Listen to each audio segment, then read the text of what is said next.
Dana Batson, and I teach 7th grade math. And I'm Emily Miller, and I teach 7th grade math as well.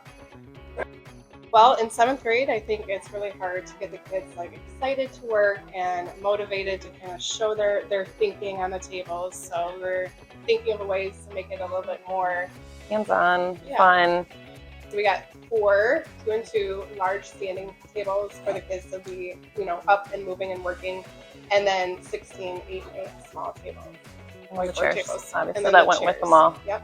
And they were adjustable, so the tall ones we adjusted to the height of either standing or sitting. We have chairs for both. So the teamwork, like they collaborate a little bit more because they can look like their table partners.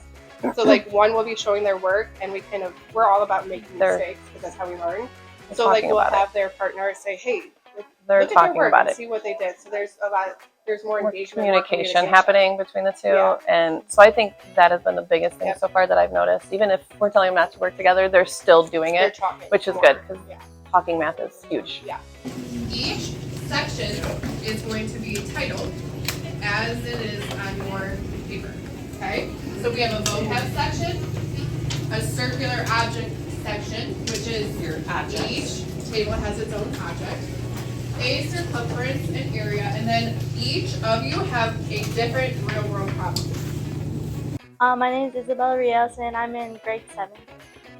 A whiteboard table is a table where you can just write down without like making mistakes and stuff, and you can erase it if you just mess up on something. Box is really small, you can write on the table more, and then you can just write everything you want, and when you're done you erase it.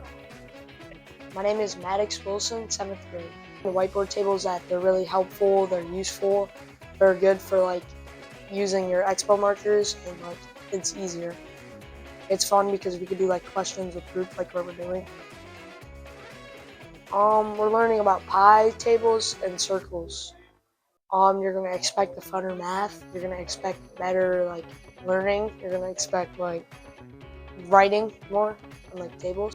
Thank you for this experience and how fun it is with the tables. Thank you. Thank you. A huge thank you. Thank Our you. Kids, thank you. We thank you. You're doing good things. I think it'll help a lot in the long run, and hopefully we can see a difference. It's an immediate, like we can for sure see a change in these kids. Thank you very much. Thank you.